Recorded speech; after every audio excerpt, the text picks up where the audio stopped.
नमस्कार। मैं Pankaj Shukla Malay academy से। और कैसे हैं? आशा है अच्छे होंगे, स्वस्थ होंगे और प्रसन्न होंगे। मेरी तो ईश्वर से ही प्रार्थना है कि आप लोग हमेशा स्वस्थ रहें और प्रसन्न रहें। आजकल उत्तर प्रदेश पुलिस में सब इंस्पेक्टर की वैकेंसी आई हुई, इसके फॉर्म भरे जा चुके हैं और संभवतः है दिसंबर माह या उसके बाद कभी भी आपके एग्जाम हो सकते हैं। एग्जाम 400 नंबर का होगा। पेपर के 4 भाग होंगे, हिंदी, मैथ, रीजनिंग और जीएस प्लस मूलविद। प्रत्येक भाग में 40-40 प्रश्न होंगे और प्रत्येक प्रश्न 2.5 अंक का होगा। माइनस मार्किंग नहीं होगी, अर्थात गलत प्रश्न के लिए कोई भी अंक नहीं काटा जाएगा। प्रत्येक भाग 100 नंबर का होगा और प्रत्येक भाग में आपको 100 में 35 अंक लाना अनिवार्य है। ठीक, और टोटल 400 में 200 अंक लाना आपको अनिवार्य है। समझ गए? 400 में 200 अंक लाना अनिवार्य है और प्रत्येक भाग में न्यूनतम 35 अंक लाना अनिवार्य है। ठीक है ना? मैं यूपीएसआई के लिए आपको हिंदी के क्लासेज भी उपलब्ध कराऊंगा। ये क्लासेज आपको 22 सितंबर अर्थात सोमवार से मिलने प्रारंभ हो जाएंगे। ठीक है ना?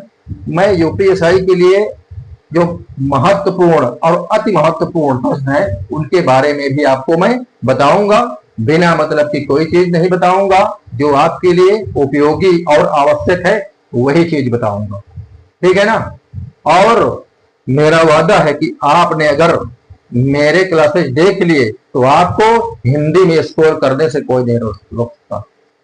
समझ गए ना? मेरे क्लासेज आपने देख लिए तो आपको हिंदी में स्कोर करने से कोई रोक नहीं सकता।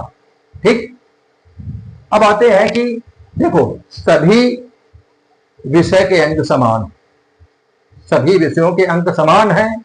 जितने नंबर आपको एक प्रश्न के लिए मैथ में मिलेंगे उतने ही हिंदी में मिलेंगे, जितने जीएस में मिलेंगे उतने रीजनिंग में मिलेंगे और उतने ही हिंदी में मिलेंगे। इसलिए हिंदी को हल्के में मत लेना। हिंदी एक ऐसा सब्जेक्ट है जिसमें आप कम मेहनत में और थोड़े समय में ज्यादा नंबर पा सकते हो। ठीक है ना?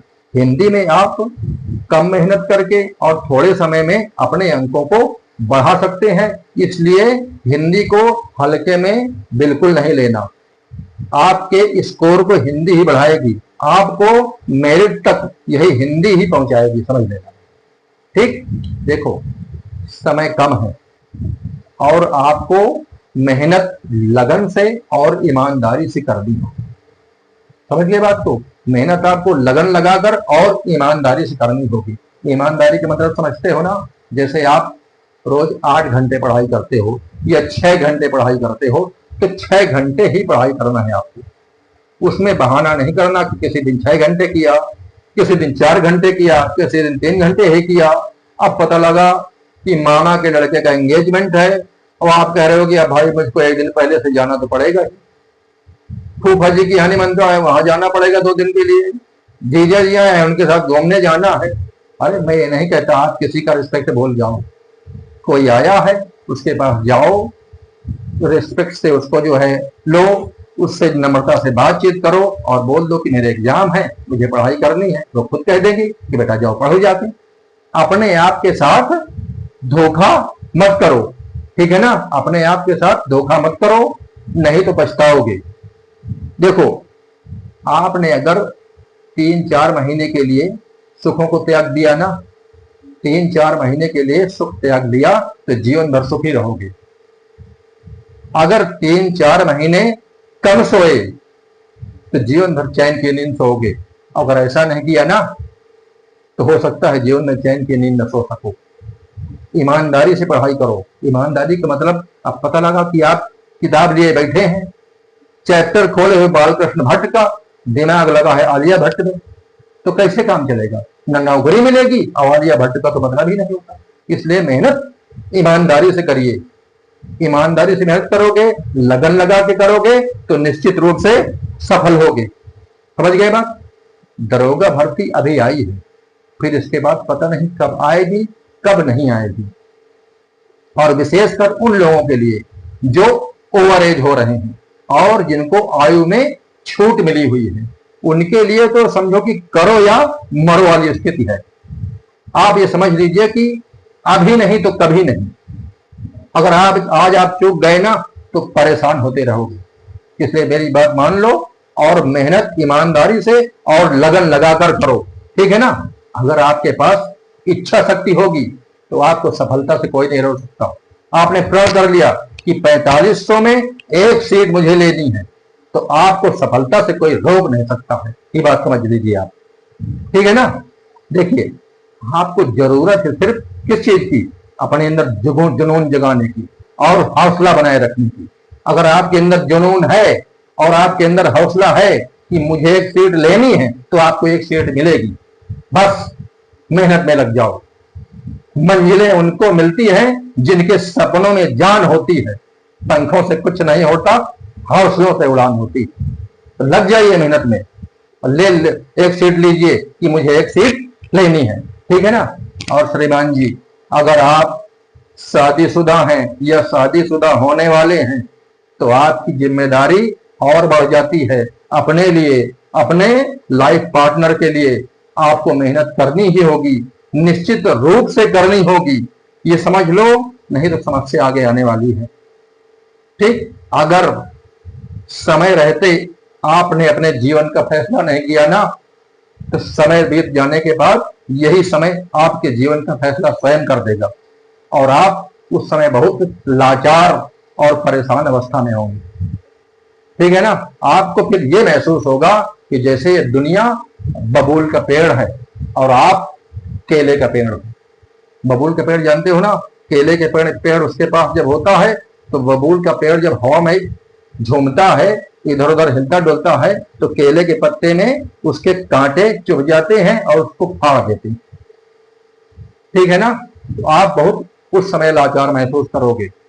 आप लोगों के लिए मैं एक शेर सुनाता हूं। ये शेर मैंने स्वयं लिखी है, आप लोगों के लिए लिखी है। अगर ऐसे स्थिति नहीं किया तो ये स्थिति आने वाली है, समझ लीजिए कि वफा की राहों में मेरे दिल का खून टिप टिप कर बहता गया। वफा की राहों में मेरे दिल का खून टिप टिप कर बहता गया। वो जख्म पर जख्म देते गए और नियत समझकर मैं उसे सहता गया। वफा की राहों में मेरे दिल का खून टिप टिप कर बहता गया। वो जख्म पर जख्म देते गए और नियत समझकर मैं उन्हें सहता गया। वो बेवफाई की तोप चलाते रहे, वो बेवफाई की तोप चलाते रहे और मेरी मोहब्बत का किला धीरे धीरे ढहता गया। मोहब्बत के गुलिस्तान में वो हमेशा बबूल का पेड़ बने रही। मोहब्बत के गुलिस्तान में वो हमेशा बबूल का पेड़ बने रहे और मैं केले के पेड़ की तरह बचता गया। वो अपनी मस्तियों में झूमते रहे, वो अपनी मस्तियों में झूमते रहे और मेरे जिस्म का जर्रा जर्रा फटता गया। श्रीमान जी, ऐसी स्थिति ना आ जाए, इसलिए अभी प्रण करो कि इस 4500 सीट में एक सीट मुझे निश्चित रूप से लेनी है और मुझे सफल होना। देखो, इस आर्थिक युग में उसी की इज्जत है जिसके पास पैसा है, जो सफल है। अगर आपके पास पैसा नहीं है और आप जीवन में सफल नहीं हुए, तो जो आपके सबसे प्रिय है, सबसे पहले वही आपको त्याग देंगे, सबसे पहले वही आपसे दूरी बनाएंगे। इसलिए समय रहते चेत जाओ। इस संसार में हर व्यक्ति स्वार्थवश जुड़ा हुआ, समझ रहे हैं ना। इस संसार में हर व्यक्ति स्वार्थवश जुड़ा हुआ है। एक रिश्ता होता है माँ बाप का, जो निस्वार्थ भाव से आपका पालन पोषण करते हैं, आपकी उन्नति चाहते हैं। तो क्या आपका कोई कर्तव्य नहीं बनता उनके प्रति? वो माता पिता जिन्होंने आपकी छोटी छोटी आवश्यकताओं के लिए अपनी बड़ी बड़ी आवश्यकताओं का गला घोट दिया, क्या आपके प्रति उनके प्रति आपका कोई कर्तव्य नहीं बनता? उनकी लाचार निगाहें आपकी तरफ देख रही कि मेरा बेटा बड़ा होगा और ये सफल होगा तो मेरा नाम होगा। उनको आपसे कुछ चाहिए नहीं, वो सिर्फ आपकी सफलता चाहते हैं। उनको रुपए पैसे की कोई आस नहीं। वो चाहते हैं कि जिस वृक्ष को हमने लगाया है वो हमेशा हरा भरा रहे, हमेशा फले फूले। जिस वृक्ष को लगाया है, जिसको अपने खून से सींचा है, उसको वो हरा भरा देखना चाहते हैं, आपकी सफलता देखना चाहते हैं, आपकी उन्नति देखना चाहते हैं। एक बात याद रखो, जिस व्यक्ति के बच्चे सफल हो जाते हैं ना, तो उसका जीवन चाहे जैसे बीते, लेकिन उसकी मृत्यु बड़े ही सुकून से होती है। इसलिए लग जाओ कि एक सीट मुझे लेनी ही है। और हाँ, एक बात याद रखो, शोर सिफारिश के चक्कर में बिल्कुल नहीं पड़ना। कोई आपसे बोले कि इतने पैसे मुझको दे दो, मैं आपकी नौकरी लगवा दूंगा, तो श्रीमान जी बिल्कुल चक्कर में मत पड़ो, क्योंकि वो आपका पैसा भी लेंगे और आपको आपकी नौकरी भी नहीं मिलेगी। समझ गए? अपने भरोसे पर काम करो। इस समय इस प्रशासन में, इस शासन में बहुत से लोग खुद से हो रहे हैं, स्वयं की योग्यता से सफल हो रहे हैं। अब जब नदी के किनारे आ ही गए हो ना, तो नदी में कूदने से मत डरो। जब नदी के किनारे आ गए हो, कूदने से मत डरो। ये मत सोचो कि कोई नाविक आ जाएगा, कोई नाव आ जाएगी मुझे पार लगाएगी। कोई नाविक नहीं आएगा, कोई नाव नहीं आएगी, आपको पार जाना होगा। एक बार छलांग लगा दो और तबीयत से हाथ पैर मारो, देखो अगले पल आप नदी के उस पार हो गए। अगर इसी जगह खड़े सोचते रहोगे, इस पार प्रिय मधु है तुम हो, उस पार न जाने क्या होगा, तो परेशान होगे। छलांग लगाओ, मारो हाथ पैर, देखो नदी के पार हो जाओगे। जंग में कूद पड़ो और जंग के वार करो। नाविकों के भरोसे मत रहो, पैर के दरिया पार करो, पार हो जाओगे। इसलिए प्रण करो कि मैं पढ़ाई करूंगा और 45 सीट में एक सीट मैं लूंगा, एक सीट मेरी। ठीक है ना? प्रण करो कि 45 सीट में एक सीट मुझे लेनी है। और समय का विशेष ध्यान रखो, समय बहुमूल्य होता है, गलती मत करो। अगर ये समय निकल गया तो परेशान हो जाओगे। भूल मत करो। देखो अभी दुर्गा जागरण आ रहा है ना, दुर्गा जी के पास जाओ, प्रणाम करो, बताओ कि माता जी मैं आपको प्रणाम करता हूँ, मेरे पास समय नहीं, मुझे पढ़ाई करनी है, मैं आपको प्रणाम करने आया हूँ। माता प्रसन्न होगी, आपको आशीर्वाद देगी। अब पता लगा आप 2 घंटे पहले खड़े हो गए, जाके दुर्गा जी के दरबार में खड़े हो, माता जी के सामने, ध्यान तुम्हारा उर्वशी और रंभा की तरफ है, ऐसे में कल्याण नहीं होगा। अपने आप को धोखा मत दो, भूल मत करो, क्योंकि अगर आज आपने भूल किया तो परेशान हो जाओगे। प्यास के बुझाने को लाख बूंद कम है, पर एक बूंद काफी है जिंदगी बिगाड़ने को। प्यास के बुझाने को लाख बूंद कम है, पर एक बूंद काफी है जिंदगी बिगाड़ने को। और याद भूल जाने को एक उम्र कम है, पर एक भूल काफी है उम्र भर रुलाने को। तो अपने आप के साथ धोखा मत करो, समय का ख्याल रखो, ये समय बहुमूल्य है। बिना वक्त की शहनाई मत बजाओ, समय बर्बाद मत करो, और बिना वक्त की शहनाई मत बजाओ, ये समय बहुमूल्य। जो समय है उसका सदुपयोग कीजिए, जो समय की मांग है वो काम कीजिए। चलिए आते हैं, हम आपको सिलेबस के बारे में बताते हैं। देखिए, हिंदी के सिलेबस में पहले हिंदी और अन्य भारतीय भाषाएं।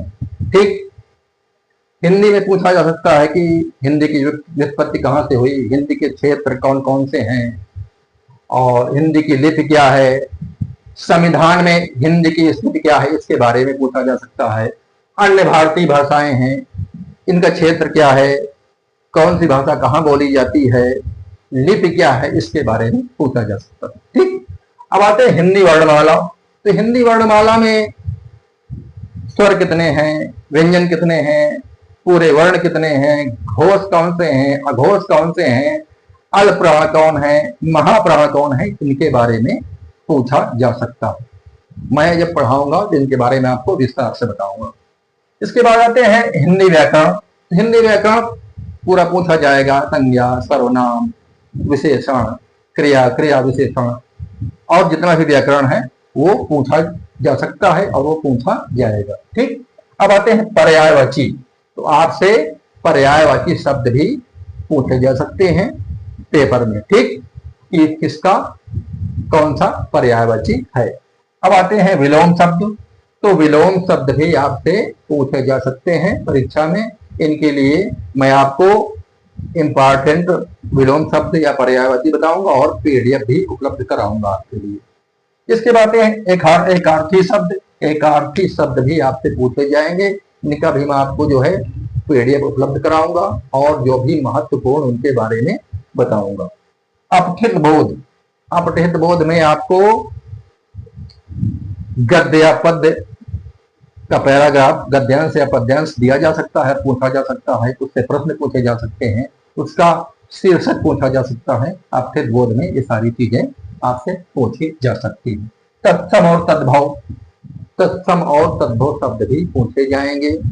इंपॉर्टेंट जो भी होंगे मैं आपको बताऊंगा और पीडीएफ भी इसका आपको उपलब्ध कराऊंगा। इसके बाद उपसर्ग और प्रत्यय आपसे पूछे जाएंगे। इस शब्द में उपसर्ग क्या है या प्रत्यय क्या है, इनके बारे में आपसे पूछा जा सकता। और इसके बाद संधि पूछी जा सकती है। इसमें कौन सी संधि है, स्वर संधि, व्यंजन संधि, विसर्ग संधि, स्वर संधि के भेद, सारी चीजें आपसे जो है संधि के बारे में पूछी जा सकती है। उसके बाद समास। समास के बारे में भी आपसे पूछा जा सकता है। कौन सा समास है, अव्ययी भाव है, कर्मधारय है, द्विग समास है, द्वंद्व समास है, बहुब्रीहि समास है, ये सारे आपसे पूछे जा सकते हैं। ठीक। वाक्यांशों के लिए शब्द निर्माण। एक वाक्यांश दिया जाएगा और पूछा जाएगा कि इसके लिए कौन सा शब्द इस्तेमाल किया जा सकता है। ठीक। अब आते हैं लोकोक्तियां और मुहावरे। आपसे लोकोक्तियां और मुहावरे भी पूछे जा सकते हैं। इस लोकोक्ति का, इस मुहावरे का क्या अर्थ है। ठीक। त्रुटि से संबंधित अनेकार्थी शब्द भी आपसे पूछे जा सकते हैं। ठीक। इनको मैं आपको विस्तार से जब पढ़ाऊंगा तो बताऊंगा। वर्तनी भी आपसे पूछी जाएगी, शुद्ध अशुद्ध, ये सारी चीजें आपसे परीक्षा में पूछी जा सकती है। ठीक। वाक्य संशोधन। वाक्य का संशोधन भी आपसे परीक्षा में पूछा जा सकता है। वाक्य देकर विकल्प दिए जाएंगे कि इनमें से कौन सा सही विकल्प है, संशोधित सही विकल्प है, ये आपसे पूछा जा सकता है। ठीक। इसके बाद आते हैं कारक।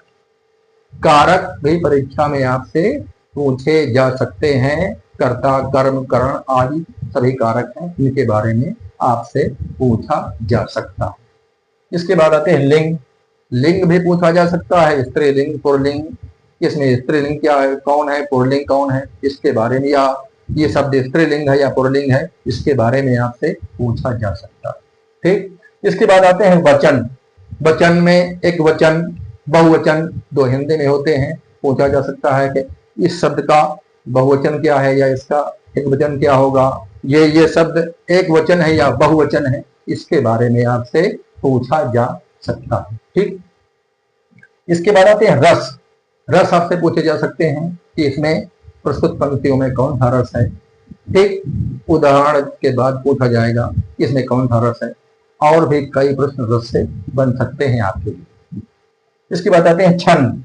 छंद भी आपसे पूछे जा सकते हैं। दोहा, सोठा, चौपाई, जो सारे छंद हैं, इनके बारे में आपसे प्रश्न पूछे जा सकते हैं। ठीक। इसके बाद आते हैं अलंकार। अलंकार भी आपसे पूछे जाएंगे कि प्रस्तुत पंक्ति में कौन सा अलंकार है। शब्द अलंकार, अर्थालंकार, उभयालंकार, उसके बाद अनुप्रास, यमक, श्लेष, उपमा, रूपक, उत्प्रेक्षा, मानवीकरण, प्रतीक आदि अलंकार के बारे में भी आपसे पूछा जा सकता है। ठीक। अब आते हैं प्रसिद्ध कवि, लेखक एवं उनकी रचनाएं। प्रसिद्ध कवियों के बारे में भी पूछा जा सकता है आपसे, जैसे सूरदास, तुलसीदास, कबीरदास, भारतेंदु हरिश्चंद्र, बहुत से कवि हैं, महादेवी वर्मा, इनके बारे में पूछा जा सकता है। और इनकी रचनाओं के बारे में पूछा जा सकता है कि यह रचना किस कवि की है। और लेखक के बारे में भी पूछा जा सकता है, जैसे मुंशी प्रेमचंद हैं, भारतेंदु हरिश्चंद्र हैं, ऐसे कई लेखक हैं जो प्रसिद्ध लेखक हैं, उनके बारे में पूछा जा सकता है। यह रचना, यह किसके जो है द्वारा लिखा गया है, यह ग्रंथ किसके द्वारा लिखा गया, या यह निबंध किसके द्वारा लिखा गया, ये आपसे पूछा जा सकता है। ठीक, अब आते हैं हिंदी भाषा में पुरस्कार। हिंदी भाषा में पुरस्कार के बारे में पूछा जा सकता है कि कौन सा पुरस्कार कौन से क्षेत्र में दिया जाता है, या ये पुरस्कार कब दिया गया, या ये पुरस्कार किस कवि को, किस लेखक को दिया गया, इसके बारे में आपसे पूछा जा सकता है।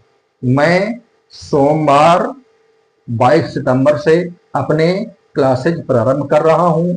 आप चाहें तो YouTube पर सुबह 9 बजे मेरे क्लासेज प्राप्त कर सकते हैं। अगर आपको मेरे क्लास चाहिए तो आप चैनल सब्सक्राइब कर लीजिए। सुबह 9 बजे आपको मेरे क्लास मिल जाएंगे, ठीक है ना। सुबह 9 बजे मेरे क्लास मिल जाएंगे। चाहिए तो आप चैनल सब्सक्राइब कर लीजिए और आपको मेरे क्लास बड़े आराम से उपलब्ध होंगे, ठीक। ढेर सारी शुभकामनाओं के साथ नमस्कार, जय हिंद।